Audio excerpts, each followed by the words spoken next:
Welcome back, watch fans. Today we got a Rolex update, and we're talking about Rolex crime. Specifically, we're not talking about Anthony Farrell. We're not talking about the timepiece gentleman.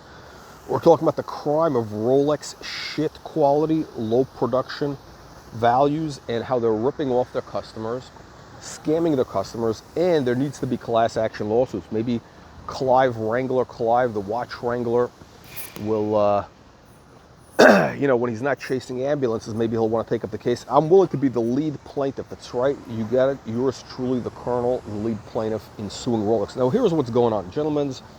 As you know, this has been kind of one of my favorite watches, right? And I've said great things about it. Now, the problem is I've had it 5 years, and I've only worn it probably 20% of the time. So meaning basically a year of wear. And lo and behold, what happens the other day?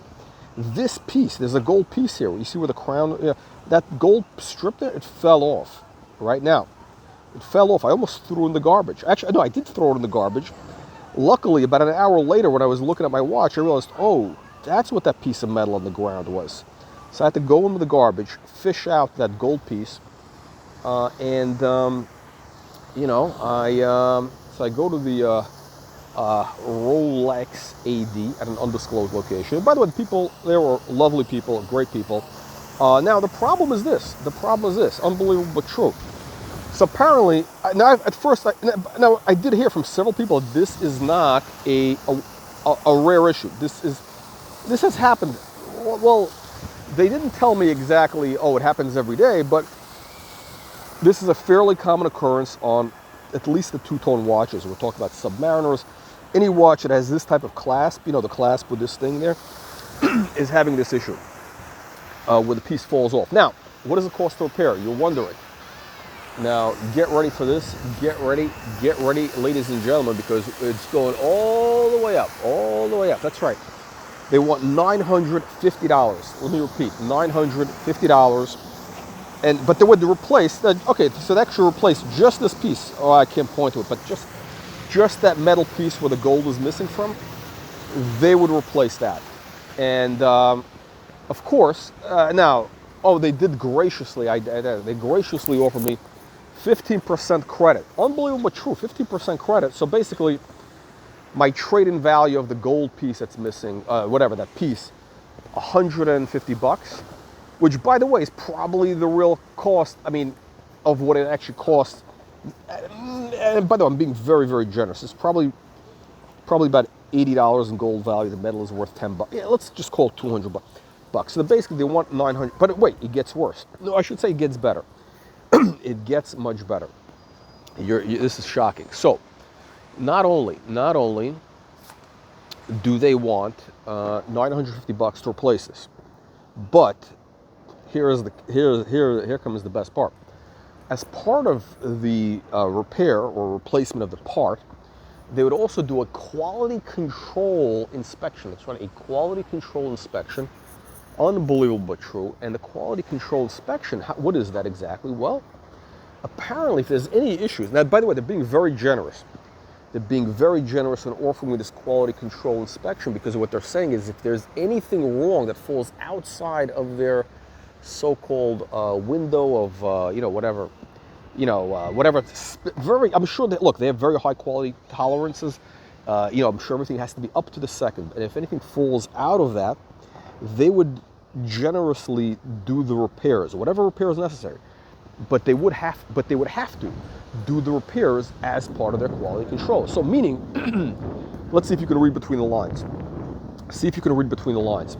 They get you for $950 to fix, to get the clasp, right? And then they hit you with the repair bill because I'm sure they're going to find something. Look, okay, the watch is off by 2 seconds a week. Who knows what they're going to find? I don't know. They're always going to find something.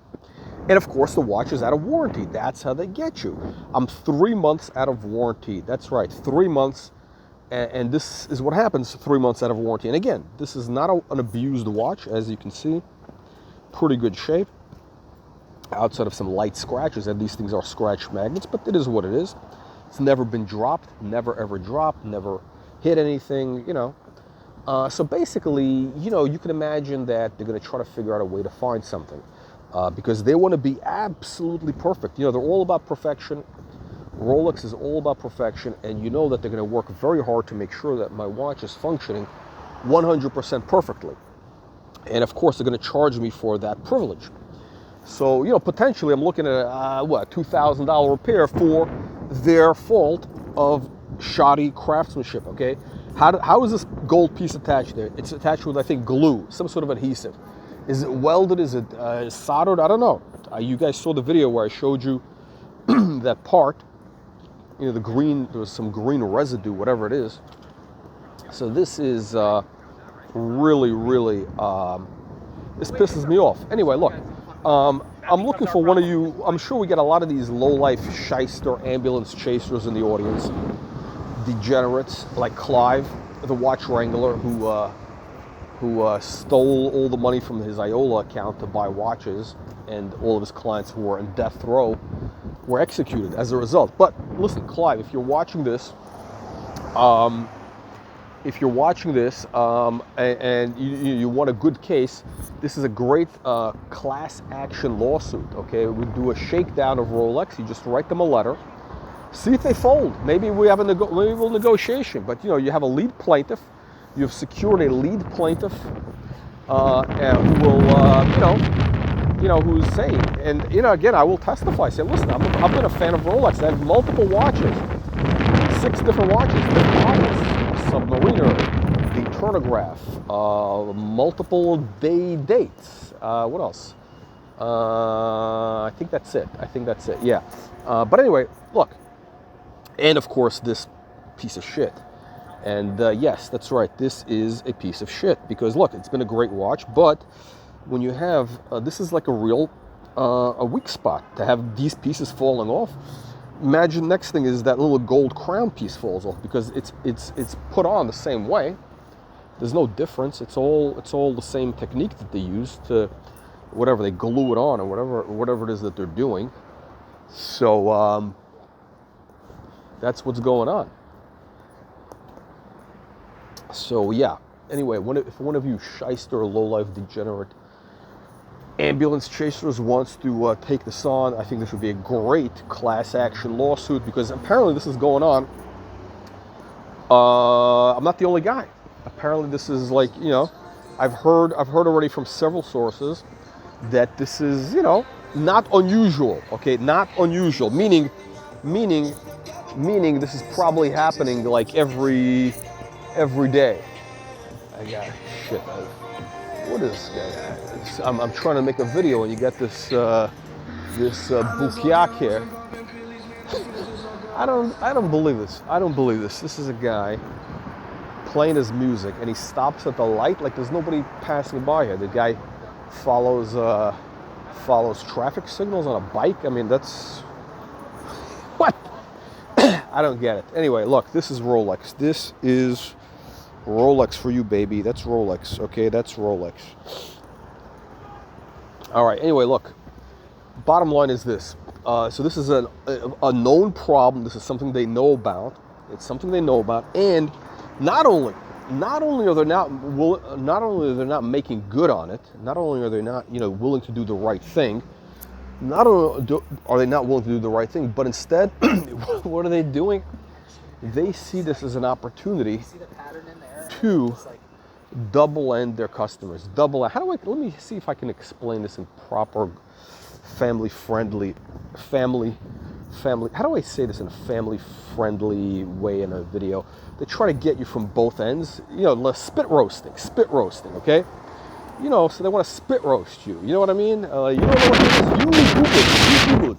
It's something that, Juan and Kino enjoy, and it's something that is big with, the watch colony. There's a lot of spit roasting going on at those private watch collector meetups, grooming, grifting, chomo action. But no, anyway, look, bottom line is this is, not only shit quality, which falls off. It's never supposed to happen, okay? So so in other words, there's an engineering problem. When they came up with this design to do this, they didn't figure out how to attach this stupid piece. Okay, so that's their problem. After 10 years, I get it if it falls off, but not after 1 year of actual use. And then, on top of that, to say, hey, we're going to hold your watch hostage. We're going to hold your watch hostage. We're going to hold your watch hostage while we figure out, how do we make it perfect? I'm sure, whatever, it's off by 30, 5 seconds a month or whatever number. They're going to find something, right? For sure. I don't need them to find something. It's like going to a doctor. You go to enough doctors, they're going to find everything wrong with you. That's what that is. It's like saying, hey, you want a free, anal exam or whatever,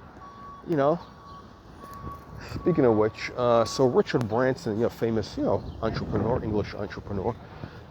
Richard Branson, Virgin, right? The Virgin Airlines, whatever, Virgin. He had a great joke. He said, listen, when you, after you turn in your 40s, you should get a prostate exam, okay? And just make sure that when you go to the doctor to get the prostate exam, the doctor is not putting both hands on your shoulders while he's giving you the exam. Okay, punchline, okay. Haha, okay, did anybody get that joke? I don't know, it may have gone over your head. So you Google it. Okay, anyway, look, bottom line is Rolex is trying to sodomize their customers. I'm trying to say this in a family-friendly way. I want to keep this channel PG rated because we're a high-class channel here. This is a high-class channel. We want to keep things very PG rated. G-rated, like this is the Disney. We want to do this like a Disney Channel thing. So yeah, bottom line is Rolex shit quality, scamming customers. And what else? What do I like about it? Oh yeah, and by the way, their new boxes are garbage. And the whole thing about the earth-friendly bullshit. They have a new outer wrapper.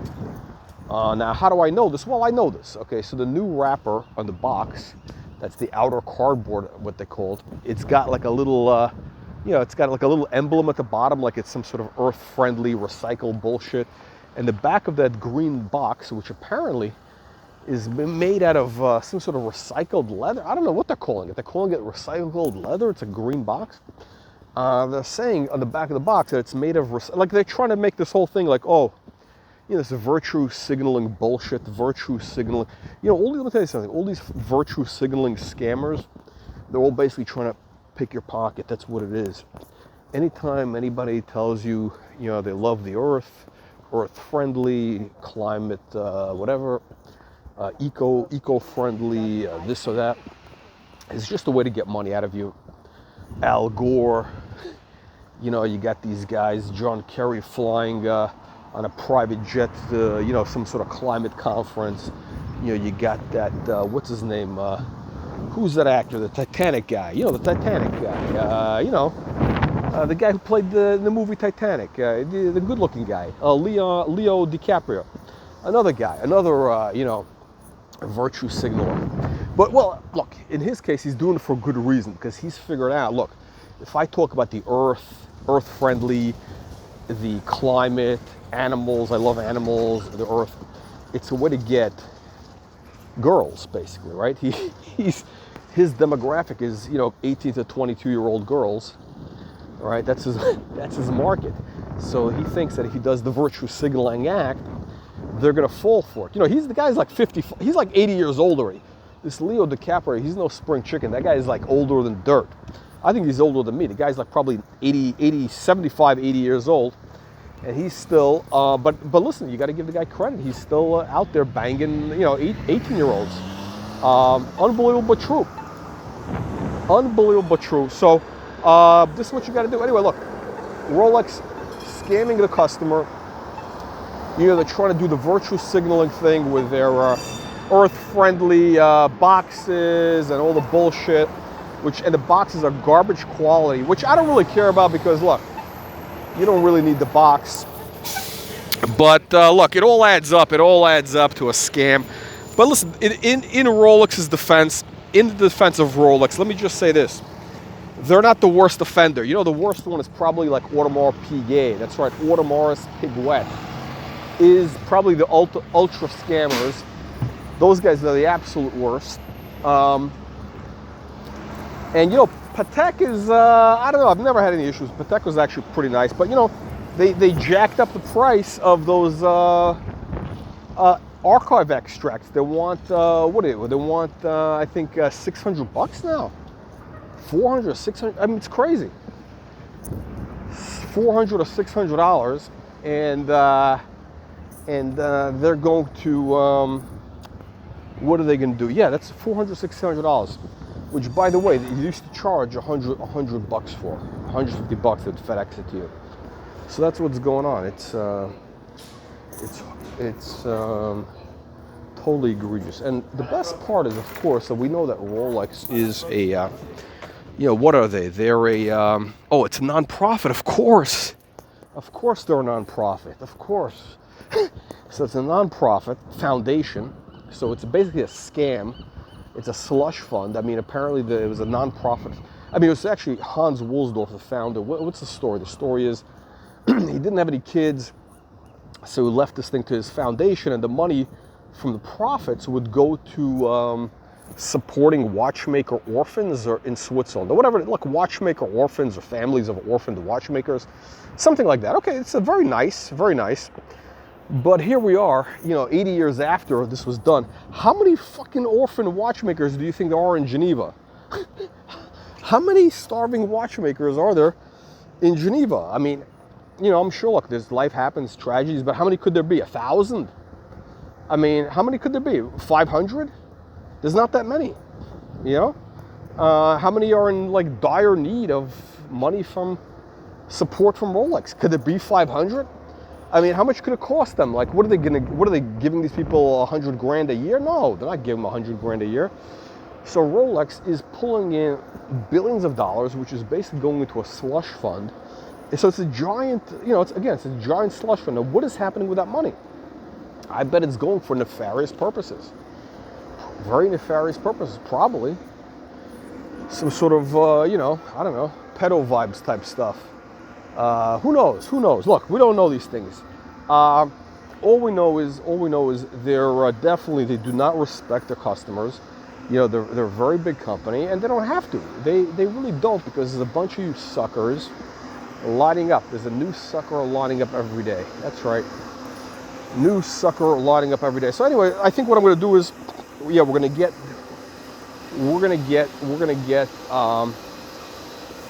a shyster, one of you shysters, attention shysters. Reach out, DM me, or leave your thing below. This looks like Obama's daughter, no? It looks like the what do you call it? The what's the good look one? Yeah, he's got two daughters. One of them is like ugly, and the one we just passed by looks like the good looking one. Because you know, I think one looks like him. That's the good one, and the other one looks like Big Mike, which is the ugly one. So yeah, yeah, unbelievable but true. So that's what's going on, ladies and gentlemen. Leave your nasty, vicious comments below, and we'll see you on the next one.